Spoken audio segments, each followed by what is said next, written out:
March 1945, the Pacific. From 30,000 feet, the island of Iwo Jima looked like a charred footprint pressed into the sea. 8 square miles of black volcanic sand, 1 dead volcano at its southern tip, and 3 airstrips scraped flat by men who were still dying to hold them. When First Lieutenant Jerry Yellen brought his P-51 Mustang down onto that crushed coral runway, the battle was not over. He was 21 years old.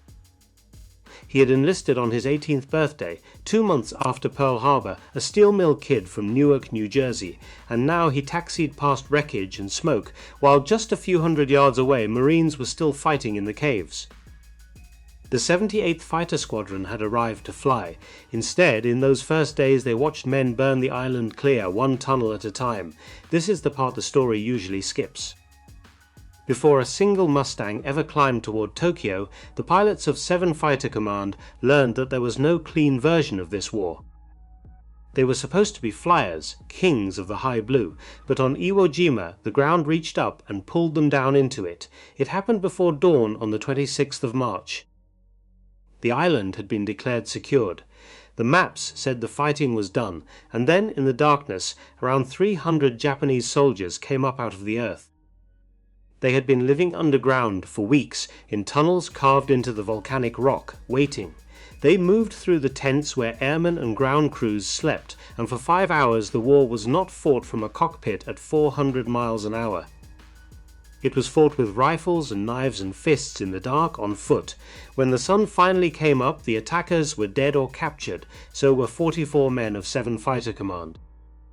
Nearly 100 more were wounded, pilots, mechanics, boys who had trained for the sky, dying in the sand. That was the first lesson of Iwo Jima, and it set the tone for everything that followed. The island that would make the impossible possible had been bought at a price almost no one back home could imagine. Nearly 7,000 Americans were killed taking those 8 square miles. 7,000 lives for 3 runways, and those runways pointed north, toward the one place the men had been told they could never reach. Tokyo lay 750 miles away across open ocean, 750 miles of empty water, with nothing in between but the curve of the earth and the chance of a watery grave. For 3 years that distance had been Japan's most loyal defender. American carriers could dart in and strike the coast, then run. But a land-based fighter, a single-engine fighter, flying all the way to the enemy capital and all the way back. The planners had run the numbers 2 years earlier and called it impossible. The Japanese had run the same numbers, and they had reached the same conclusion. 750 miles to the north, in the skies over the capital, another young man was getting ready for a war he already half understood was lost. Captain Teruhiko Kobayashi was 24 years old. He had been born in Tokyo, now he was charged with defending it. In November of 1944, he had been handed command of the 244th Sentai, an air regiment built for one purpose, to intercept the American bombers over the capital. The appointment made him the youngest regiment commander in the entire Imperial Japanese Army Air Force. His men described him as gifted, magnetic, the kind of leader you would follow into a sky you knew would kill you. And his sky was killing them. Kobayashi flew the Kawasaki Ki-61, the Heian, an elegant inline-engine fighter that looked, from a distance, almost European. His regiment had perhaps 40 of them, and for months they had trained for the head-on attack, the most terrifying maneuver in aerial warfare.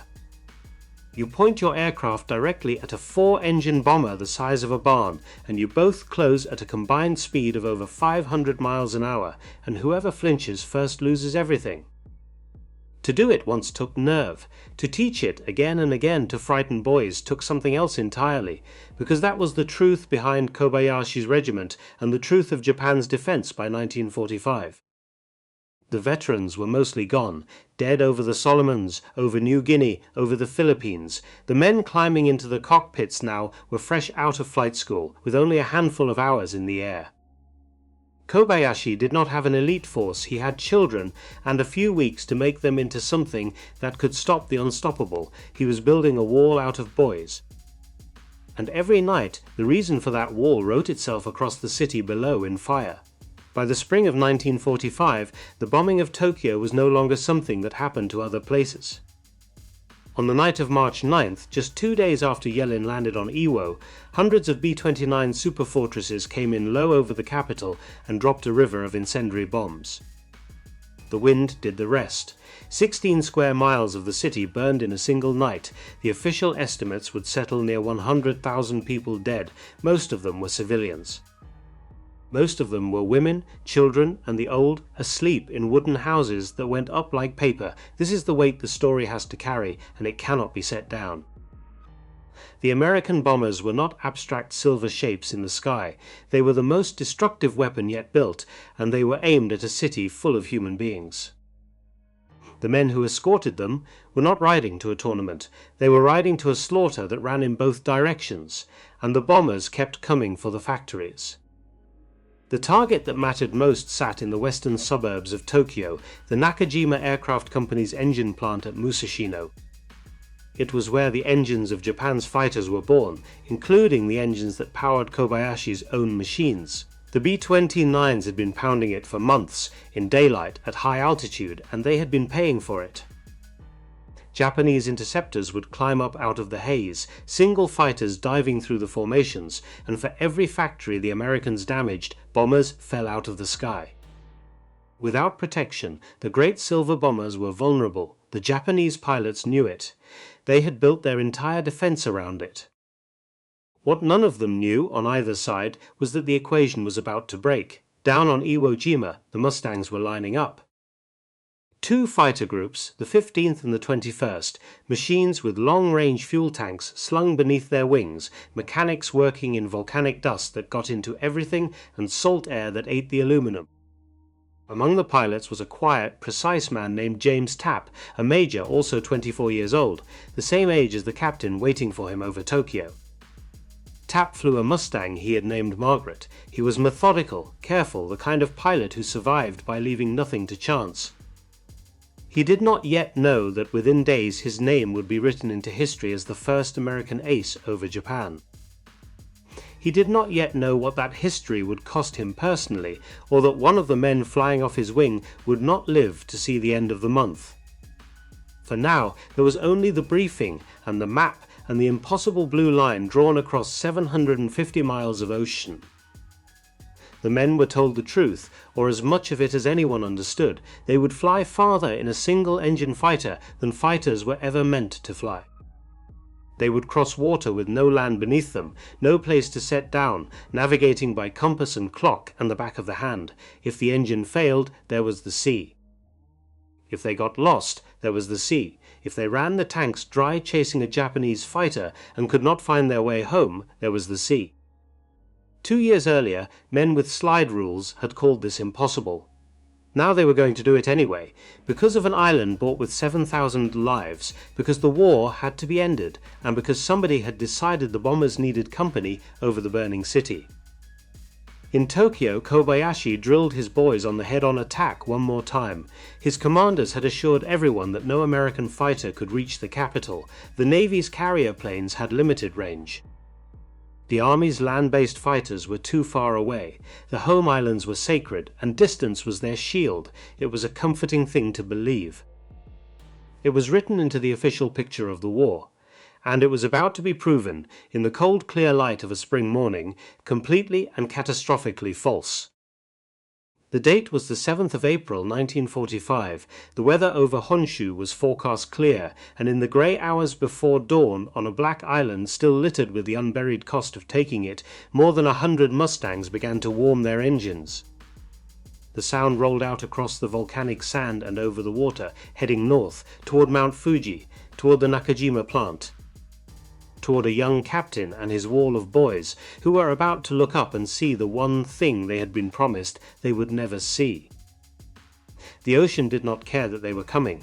That was the first thing a man learned on the way to Japan. Below the Mustangs there was nothing. No island, no ship, no line of coast to fix the eye. Just water, grey and endless, rolling under the wings hour after hour after hour. A pilot would stare at his compass until he no longer trusted it, then stare at it some more. He would check his watch.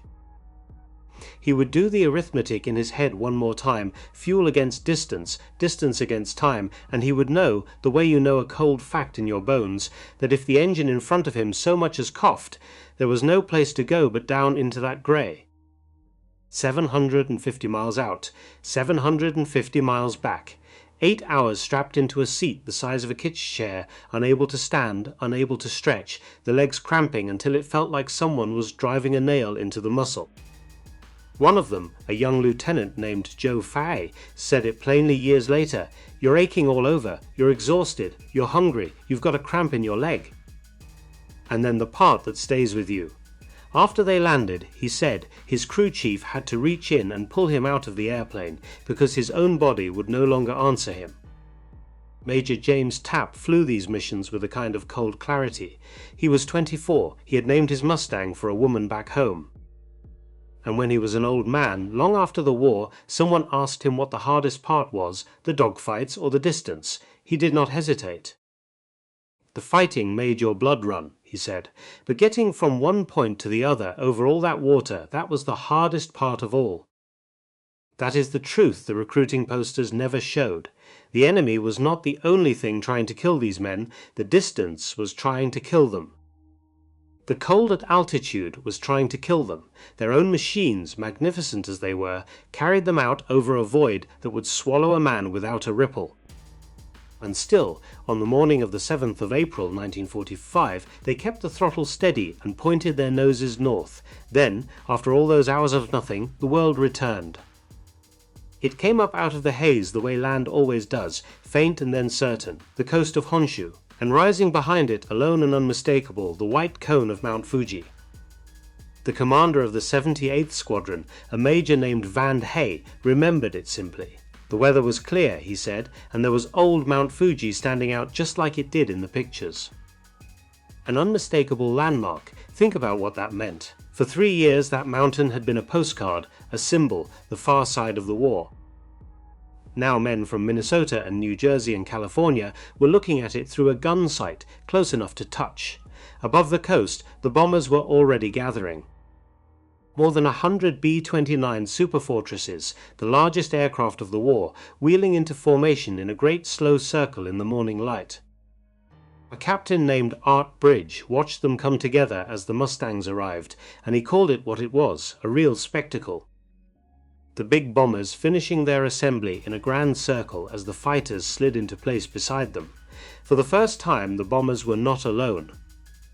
The Mustang pilots reached down and released their drop tanks. The empty aluminum cylinders tumbled away toward the rice fields below, glinting as they fell, the last weight of the long crossing let go. Now the fighters were lean and ready.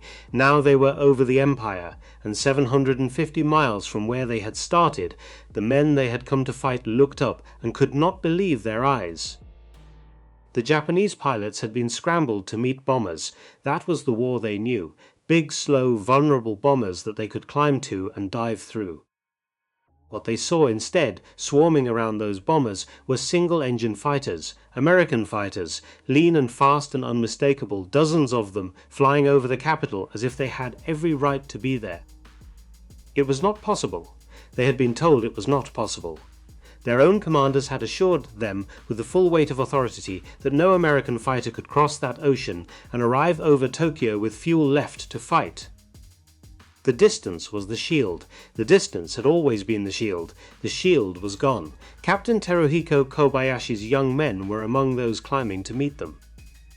The boys he had drilled, week after week, in the terrible discipline of the head-on attack. And here is where the story turns, and where it refuses to flatter anyone.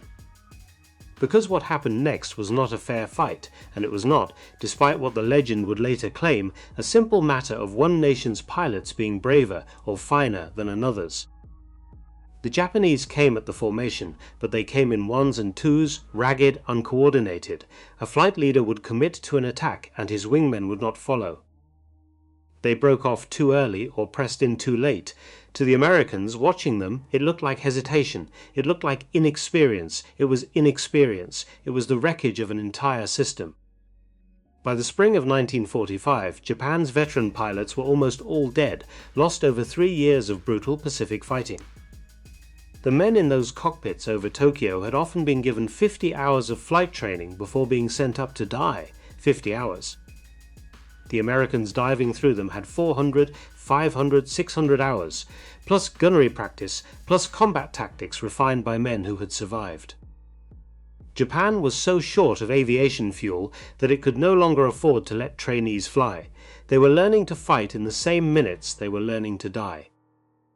So the lopsided slaughter that followed was not proof of superiority, it was proof of collapse. It was a nation that had run out of fuel, run out of veterans, run out of uptime, sending its children up against a machine of overwhelming abundance, and the arithmetic was as merciless as the ocean. James Tapp shot down 4 Japanese aircraft that morning, 4 in a single mission, the start of the run that would make him the first American ace over Japan. The Mustang pilots would claim around 21 enemy planes destroyed. 2 Mustangs did not come home, 2 against 21. That was the shape of it. And it would only grow more lopsided as the weeks went on, not because the Americans grew braver, but because the boys they faced grew younger and more poorly trained with every passing day. It is easy, looking back, to call this a triumph. The men who lived it were more careful with the word, because beneath them as they fought, the city was already a wound. A month earlier, on the night of the 9th of March, the bombers these Mustangs now protected had come in low over Tokyo and turned 16 square miles of it to ash. The fire that night killed something near 100,000 people. Most of them were not soldiers. They were families in wooden houses, the old and the very young, asleep when the sky filled with flame. This is not a footnote. This is the ground over which the dogfights were flown. The Mustangs were there to make the bombing more accurate, more relentless, by day as well as by night. Their presence meant that great factories like the Nakajima engine plant could be struck again and again in daylight, with the bombers no longer falling so easily to the defenders. Air superiority over Tokyo was not a trophy. It was the key that unlocked a campaign of destruction, the likes of which the world had never seen. The men flying the Mustangs were, by and large, decent men. They were sons and brothers, 20 and 22 and 24 years old, doing what their country asked of them at the end of the most terrible war in human history. And they were instruments of something vast and pitiless. Both things were true at once. That is what war does. It puts good men inside a machine that does not care about goodness. And sometimes the machine turned on its own. 5 days after that first mission, on the 12th of April, James Tapp went back to Tokyo, back to the Nakajima factory. And in the swirl of combat he spotted a Japanese fighter below him, a Ki-61, the same kind of aircraft Kobayashi flew. Tapp dove on it and opened fire with his 6 machine guns, and the enemy fighter went down. But as Tapp fired, the spent shell casings spat out from beneath his wings, the way they always did, a glittering stream of brass tumbling back into the slipstream. His wingman was behind him, a young lieutenant named Fred White. The brass casings from Tapp's guns were sucked into the air scoop beneath White's Mustang. They struck the radiator. They tore it open, and the engine of White's airplane, starved and overheating, began to die. There was no enemy on his tail. There was no burst of cannon fire. There was only the cruel physics of it, the discarded brass of his own flight leader's victory, drawn into the one vulnerable place on his machine. White's engine failed over enemy territory, and he did the only thing left to do. He bailed out. His parachute did not open. He fell to his death over Japan, killed not by the enemy he had crossed an ocean to fight, but by an accident so freakish, so intimate, that it could break a man's heart to think about. Fred White did not die a glorious death in a duel. He died because of a few ounces of spent brass and a parachute that chose that morning not to work. That is the part the legend leaves out. The ace got his victory, and the boy on his wing went into the sea of trees below, and the war recorded it, and the missions continued the next day, and the day after that. Because they always continued. That was the iron rule of it. Through April and May the Mustangs returned, again and again, over Tokyo, over the factories, over the burning cities. The men got better at the long crossing. They learned to trust the rescue submarines stationed along the route, the lifeguard boats that waited in the grey water to pluck a downed flyer from the swells. They learned the rhythm of 8 hours in the seat, and every time they knew that the most dangerous part was not the fight at the far end, it was the ocean. It was the sky itself. And then came the 1st of June 1945. The men would call it Black Friday, and they would say the name with a particular weight, because on that day the thing they feared most came true, and the enemy had nothing to do with it. Around 150 Mustangs took off from Iwo Jima bound for Osaka, climbing out over the water as they had so many times before. Ahead of them, unforecast, unexpected, lay a wall of weather, a towering front of cloud reaching from the surface of the sea up to 40,000 feet, full of violent turbulence and blinding white nothing. They flew into it, and in that white blindness men lost the horizon. Their instruments tumbled, their compasses spun. They could not see the airplane next to them until it was on top of them. Some collided in the murk, meeting in an instant they never saw coming. Others became hopelessly lost, turning and turning in the murk until the fuel ran out and the engine went quiet and there was only the long fall toward the water. In a matter of minutes, 27 aircraft were gone, 24 of them lost to the weather alone, not to Kobayashi's fighters, not to flak over the target, to a cloud. To the indifferent machinery of the sky that the slide rule men 2 years earlier had warned could not be conquered. 24 men, the best trained pilots in the world, flying the finest fighter of the war, swallowed by weather over an ocean that did not care. It was the worst single loss the Mustang men suffered in the entire campaign, and it taught them the same lesson Iwo Jima had taught them on the ground. The superiority of their machines and their training did not make them safe, it only carried them farther out over the void before the void took its due.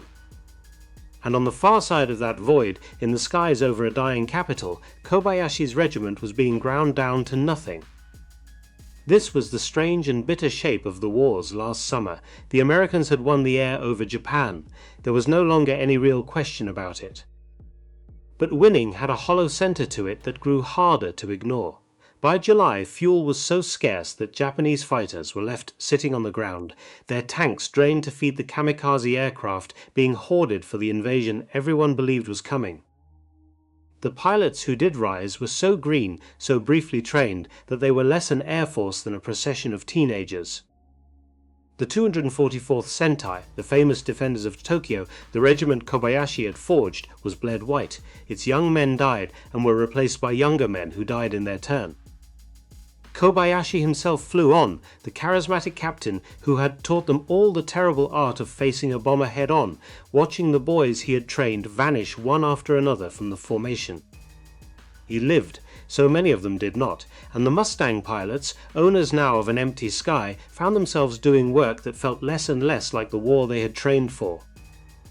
They strafed airfields, they shot up trains and trucks and small boats in the harbour, they roamed over the home islands almost at will, looking for an enemy that increasingly could not, or would not, come up to meet them. They had wanted air superiority, and they had it so completely that there was hardly anything left to fight. It is one thing to defeat an enemy. It is another to circle above a beaten one, week after week, putting bullets into a country that has already lost and has not yet found a way to admit it. The men did their duty, but duty in that last summer was a heavy and joyless thing. The factories still smoked, the cities still burned. The Mustangs still climbed off the black sand of Iwo Jima every morning and pointed their noses north, over the grey water toward Mount Fuji. And not one of them yet knew that the cruelest morning was still ahead, that the war would be all but over, the surrender already spoken, the guns already meant to be silent. And that one more young man would climb into a cockpit on Iwo Jima, fly the long road north one final time and not come home. By August, there was almost nothing left to escort against. The sky over Japan belonged to the Americans now, so completely that the question of air superiority had stopped being a question at all. And the proof came on the 6th of August 1945 over a city called Hiroshima. A single B-29 carried the bomb. It flew in the early morning with only a couple of observation aircraft for company. No swarm of Mustangs guarding its flanks, no fighters climbing to meet it.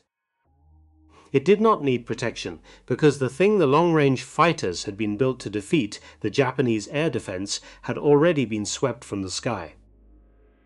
3 days later over Nagasaki it happened again. Another lone bomber, another city erased in a single flash. This is one of the quiet, terrible ironies of the whole campaign. The Mustangs had spent 4 months and the lives of good men clawing control of the air over Japan, and the mission that ended the war, the mission that mattered more than all the others combined, flew without them. The fighters had done their work so thoroughly that in the end the bombers no longer needed them at all. You would think that would be the end. The war was decided. 2 cities were gone. The Japanese government was already moving towards surrender. Every law of common sense said the killing should stop. But wars do not end on the day they are decided. They end on the day someone finally says the words out loud, and until that day the machine keeps running. The orders had been written. The missions were still on the board. And so, on the 14th of August, with the outcome of the entire war no longer in any doubt, the men of the 78th Fighter Squadron were briefed for one more flight north. Leading it was Jerry Yellin, the steel mill kid from New Jersey, the young man who, back in April, had flown on that very first mission over Tokyo. Now, 4 months and a lifetime later, he would fly the last one. Off his wing that day was a 19-year-old named Philip Schlamberg, a Jewish kid from Brooklyn, an honor student. A boy who, by any measure that counts, should have been starting college, not strapping into a fighter over the Pacific, and Schlamberg knew something was wrong. Before the mission he turned to Yellin and told him plainly that he had a feeling he was not coming back, not a fear, a certainty. Yellin tried to talk him out of it. He could have stayed behind. No one would have blamed a 19-year-old for sitting out the final hours of a war already won, but Schlamberg would not do it. He packed his things. He paid the small debts he owed. He wrote a letter home to his family, and then, the next morning, he climbed into his Mustang. There was supposed to be a way out. A single code word, Uta, would crackle over the radio if Japan surrendered, and the moment they heard it, the mission was off and they were to turn for home. The whole flight strained to hear it. Every man wanted to hear it. The word never came. On the runway at Iwo Jima, Yellin gave his young wingman a thumbs up. Schlamberg returned it, and the 2 Mustangs lifted off the black sand and turned north over the grey water one final time toward airfields near Nagoya, carrying their bombs into a war that, unknown to them, was already drawing its last breath. They made their strafing run. They put their fire into the targets below, and as they pulled away, anti-aircraft guns opened up from the ground, the gunners firing with a desperate stubbornness even now, even at the very end. Yellin banked hard into a thick bank of clouds to throw off the guns. It was the right move. It was the move that would carry him home. He climbed up through the white, leveled out on the far side, and looked over for his wingman. The sky was empty. Philip Schlamberg was gone. Swallowed somewhere in that cloud, lost to the guns or the grey, 19 years old, vanished without a sound. He would never be seen again. Yellin flew the 3 long hours back to Iwo Jima, not knowing the worst of it, and when he landed, when he climbed down stiff and exhausted onto the coral, he learned the thing that would haunt him for the rest of his days. He said it himself, years later, in the plainest words a man can use. They found out when they got back that the war had been over for 3 hours while they were still strafing. 3 hours. The Emperor's surrender had already been spoken. The guns were already meant to be silent, and in those 3 hours, in the gap between the decision and the word, a boy from Brooklyn who knew he was going to die had died, and become the last American killed in combat in the Second World War. There is no victory in that. There is only the arithmetic of a war that could not stop itself in time. The same merciless arithmetic that had run through the whole story, from the 7,000 dead on Iwo Jima, to the boys Kobayashi sent up with 50 hours of training, to the brass casings that killed Fred White, to the cloud over Osaka that took 24 men in a handful of minutes. Philip Schlamberg was the last name on that list, but the list was never really about machines or kill ratios or the gulf between 2 nations' factories. It was always about the men. On both sides. Consider the 2 captains, both 24, who never met but flew over the same city. James Tapp, the careful American ace, lived a long life and died an old man in 2014. Teruhiko Kobayashi, the charismatic young commander of Tokyo's defenders, survived the war that killed so many of his boys, only to die in a flying accident in 1957 at the age of 36. two young men, mirror images across a line of fire, who carried the weight of sending children into a sky that was killing them. The war spared them both, in its way, and took its payment elsewhere. And then there is Jerry Yellin. He came home. He had survived the first mission and the last, the ocean and the weather and the guns, but he did not come home whole. For decades, he carried something that did not yet have a proper name. They would later call it post-traumatic stress.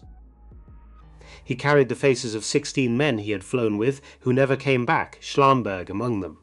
He carried a hatred of the Japanese so deep and so total that by his own admission he had never once, during the war, thought of the people on the ground as people at all. That is an honest thing to say, and a hard one. He hated. For years and years he hated, and then life did something no slide rule could have predicted. In 1988, more than 4 decades after the war, Yellin's youngest son moved to Japan, fell in love, and married a Japanese woman. Her name was Takako, and her father, a man named Taro Yamakawa, had been a pilot in the war Yellin fought. A man who had trained as a kamikaze, who had been prepared to die for his country, and who, by the grace of timing, was never sent on that final flight. The enemy, the very enemy Yellin had spent half his life hating, now bound to him by a wedding, by grandchildren, by blood. It should have been impossible.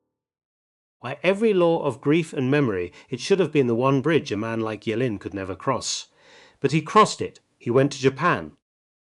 He sat across from Taro Yamakawa, 2 old men who had once been sworn to kill each other, and somewhere in those conversations the hatred began to let go. Yellin said it as simply as he ever said anything. We became brothers, he and I. He said he went from thinking a whole people were his enemy to finding his best friend. He came to have 3 grandchildren who were part Japanese, and he wanted the world to know that their grandfathers, on both sides, had served their countries with honor.